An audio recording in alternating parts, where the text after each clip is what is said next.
Hello दोस्तों। आज के इस वीडियो में हम समझने वाले हैं बेसिकली जियो और ब्लैक रॉक का जो एक जॉइंट वेंचर है, basically particularly mutual fund business को लेके जो इंडिया में इन्होंने एक एएमसी सेटअप के लिए है, जिसका सेबी अप्रूवल कुछ टाइम पहले आया था। उसी के कंटिन्यूएशन में अगर आप देखोगे तो अब इन्होंने दो म्यूचुअल फंड स्कीम्स के अप्रूवल भी इनके आ गए हैं और 50-50 में कहीं ना कहीं ये जॉइंट वेंचर है। 50% जो स्टेक है वो बेसिकली जियो का है और जो 50% स्टेक है वो है अपना ब्लैक रॉक का। थोड़ा सा इसका एक बार हिस्ट्री इस वीडियो में समझेंगे, किस तरीके की चीजें हो रही हैं, क्या क्या लॉन्च हो रहा है, क्या नया होने वाला है वो समझेंगे। अदर एएमसीज पे किस तरीके का इंपैक्ट ये डाल सकता है वो थोड़ा सा समझने की कोशिश करेंगे और लास्ट में मैं अपना ओपिनियन दूंगा।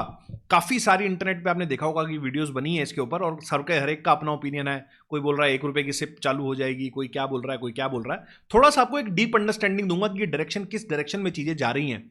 इस वीडियो में ये सारी चीजें ये सब चीजें डिस्कस करने वाले हैं, तो वीडियो को अंत तक जरूर देखिएगा, चैनल को जरूर सब्सक्राइब कर लीजिएगा ताकि आपको इस तरीके के इंपॉर्टेंट वीडियोस मिलते रहें। तो सबसे पहले वीडियो को स्टार्ट करता हूं। अगर आप देखोगे तो जियो, अगर आप पर्टिकुलरली देखोगे तो रिलायंस इंडस्ट्रीज का एक तरीके से पार्ट है और इंडिया के अंदर मोस्ट वैल्यूएबल कंपनी अगर आप देखोगे तो, या मोस्ट बिजनेस ऐसा हाउस जो कहीं ना कहीं इंडिया के ऊपर एक बहुत बड़ी कहीं ना कहीं अपना डोमिनेंस रखता है, ऐसा एक बिजनेस इसको लॉन्च कर रहा है। तो एक काफी बड़ी इसके ऊपर कहीं ना कहीं आप देखोगे तो बैकिंग बहुत अच्छी है।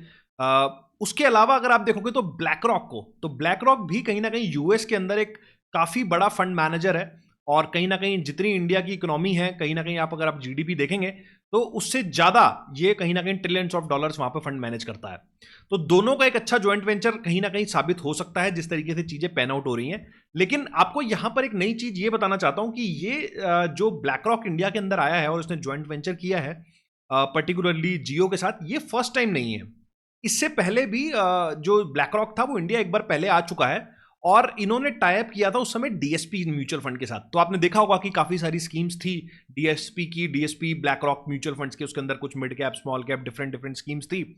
बट 2000 आई थिंक, जितना मुझे सही याद है 2019 के आसपास इन दोनों का ज्वाइंट वेंचर एक खत्म हो गया ड्यू टू, या तो उनको बिजनेस नहीं समझ में आया इस तरीके से, या बिजनेस की वायबिलिटी नहीं समझ में आई, ड्यू टू डिफरेंट रीजन हो सकते हैं, उसमें नहीं घुसना है। बट मोटा मोटा यहां पे समझने की बात यह है कि जो ब्लैक रॉक है वो फर्स्ट टाइम इंडिया नहीं आ रहा, पहले इंडिया आ चुका है। एक ज्वाइंट वेंचर किया था इसने डीएसपी के साथ जो कहीं ना कहीं खत्म हुआ और अब ये दोबारा से इसकी री एंट्री हो रही है कहीं ना कहीं म्यूचुअल फंड बिजनेस में। सेम बिजनेस में सब कुछ वही सेम चीजें हैं, वही सब कुछ है, सिर्फ और सिर्फ जियो यहां पर नया एंट्रेंट है in terms of mutual fund भी। और ब्लैक रॉक कहीं ना कहीं एक, अगर आप देखोगे तो इसकी एक री एंट्री हो रही है, जो कि बहुत सारे लोगों को मेरे हिसाब से ये चीज नहीं पता कि ब्लैक रॉक, कई लोग सोच रहे हैं कि फर्स्ट टाइम इंडिया में आ रहा है और पहली बार उनका ये टाइप हो रहा है, तो ऐसा नहीं है, ब्लैक रॉक पहले आ चुका है।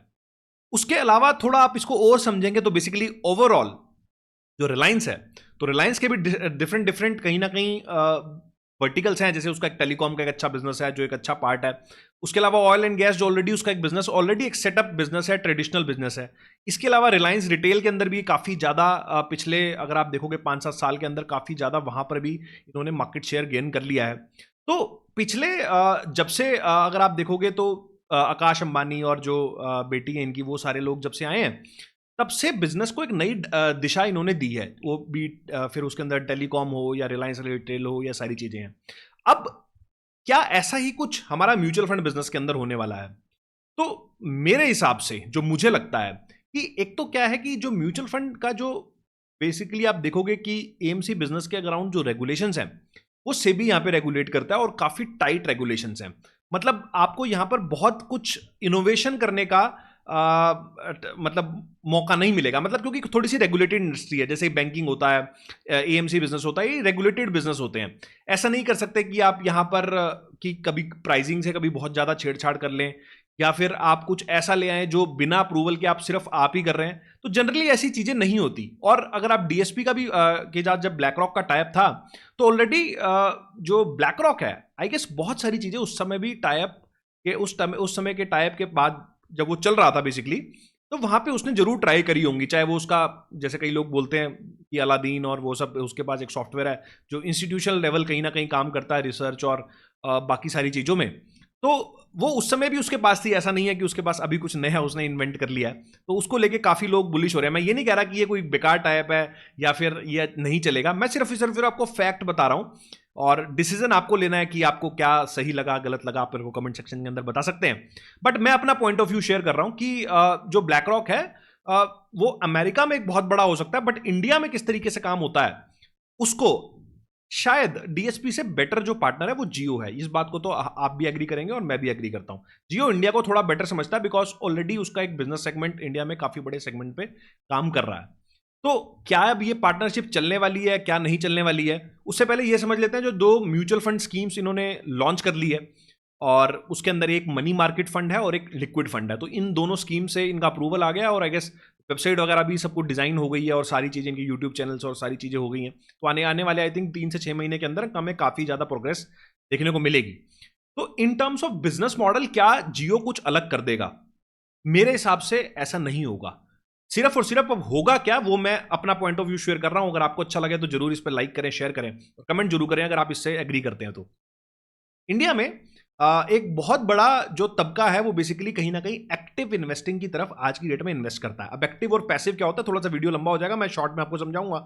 एक्टिव होता है कि जहां पर बेसिकली एक फंड मैनेजर होता है, उसका एक डिस्क्रिप्शन होता है और वो अपनी डिस्क्रिप्शन के बेस पे, एनालिसिस के बेस पे, अपनी रिसर्च के बेस पे कहीं ना कहीं स्टॉक्स के अंदर इन्वेस्ट करता है। लेकिन आप देखेंगे कि बहुत बार या मोस्ट ऑफ दी जो एक्टिव फंड मैनेजर्स होते हैं पर्टिकुलरली लार्ज कैप स्पेस में, आप देखेंगे कि इंडेक्स फंड्स को भी बीट नहीं कर पाते, जो कि एक पैसिवली मैनेज फंड है।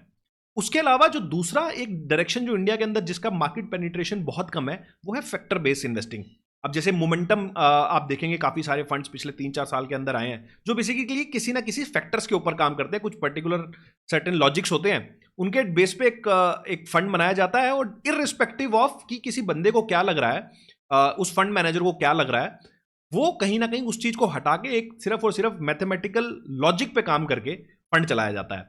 जिसकी वजह से अब होता क्या है, एक फंड मैनेजर, उसकी टीम, वो जो सारी कॉस्टिंग्स होती है जो आज की डेट में आप देख रहे होगे अपने एक्टिव म्यूचुअल फंड्स में, जो बेसिकली आप देखोगे एक्सपेंस रेशियो जो 30 पैसे से लेकर कई बार 50 पैसे, उसके अलावा एग्जिट लॉट वगैरह, लोड वगैरह अगर लगा लोगे तो एक काफी बड़ा एक्सपेंस आपका बन जाता है।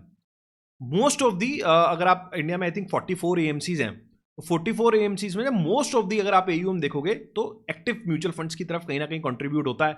पिछले 3-4 सालों के अंदर काफी ज्यादा पैसिव्स की तरफ भी लोगों का इंट्रैक्शन बढ़ा है और उसमें भी आप मेजर प्लेयर देखोगे तो वो जीरोधा था। जीरोधा भी कहीं ना कहीं जितने भी उसके फंड्स है वो पैसिव ओनली कहीं ना कहीं एएमसी है। और अगर आप देखोगे कि नवी करके भी एक एएमसी है, वो भी कहीं ना कहीं पैसिव म्यूचुअल फंड्स निकालती है।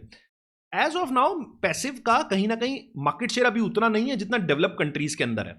तो मुझे ऐसा लगता है कि जियो और जो ये मतलब ब्लैक रॉक है, अपना ये सारा जो इंफ्रा है वो बेसिकली इस डायरेक्शन में लाने जाने में लगाएंगे जहां पर मार्केट शेयर बहुत कम है लेकिन अपॉर्चुनिटी बहुत ज्यादा है।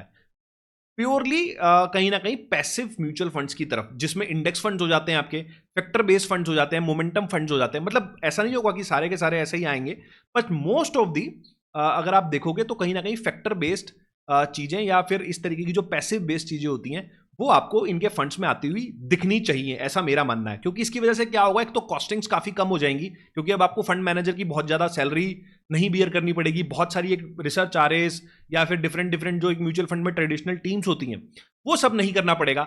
और जो डिस्ट्रीब्यूशन भी इसका होगा वो अगर सारा ऑनलाइन कर देते हैं तो cost of doing business will be very low. ये बिजनेस मॉडल मेरे हिसाब से मुझे जितना लगता है कि मेरे हिसाब से ये इनका बिजनेस मॉडल जरूर होगा।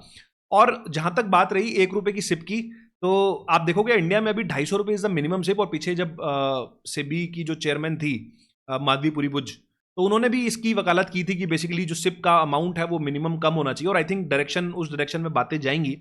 और वो किस तरीके से करना ईजी है, आप 1 रुपए की कर दो, 10 रुपए की कर दो, 50 रुपए की कर दो, बट उसका एग्जीक्यूशन और किस तरीके से उसमें मार्केट शेयर, क्या लोग वैसा, मतलब ऐसा नहीं हो सकता ना कि आप प्रोडक्ट लॉन्च कर दो और मार्केट उसके लिए तैयार ना हो, उसके लिए मार्केट भी तैयार होनी चाहिए। तो ये सारी चीजों के अराउंड आई गेस जियो अपना बिजनेस बनाना चाहेगा, जो एक नई इंडस्ट्री है। अगर आप यूएस और बाकी सारे डेवलप कंट्रीज की स्टॉक मार्केट के को देखोगे और वहां पर अगर एएमसी बिजनेस देखोगे तो इन तरीके की फंड्स के अंदर फैक्टर बेस्ड और इंडेक्स फंड्स का एयूएम बहुत ज्यादा बड़ा है। अगर मार्केट शेयर वाइज देखोगे आई थिंक 30-40% तक भी चला जाता है total over AUM of the कहीं ना कहीं एएमसी बिजनेस, जो इंडिया में अभी रिलेटिवली, एक तो हमारा ओवरऑल एयूएम ही लो है क्योंकि आप देखोगे कि इंडिया के अंदर तो तभी लगभग 18 करोड़ तो डीमैट ही हुए हैं, जिसमें से एक्टिव देखोगे तो आई गेस 6-7 करोड़ ही होंगे। मतलब 4-5-6% पॉपुलेशन ही कहीं ना कहीं इन्वेस्ट करती है और इतने सारे लोगों ने भी इन्वेस्ट करना है, तो एक तो ब्रॉडर कहीं ना कहीं मार्केट शेयर भी बढ़ रहा है और उसमें दोनों साइड पे एक्टिव और पैसिव में भी कहीं ना कहीं आपको शेयर मिलता ज़्यादा दिखाई देगा। तो इंडिया में भी ये चीज़ पिकअप कर सकती है और यहाँ पर एक मेरे हिसाब से अपॉर्चुनिटी है बिजनेस बनाने की।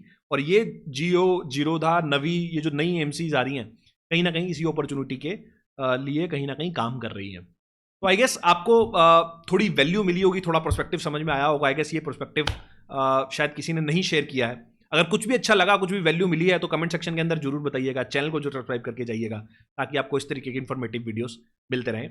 इस वीडियो को यहीं समाप्त करता हूं, मिलता हूं आपसे अगले वीडियो में इसी तरह के कुछ नए और इंटरेस्टिंग टॉपिक के साथ। नमस्कार, जय हिंद।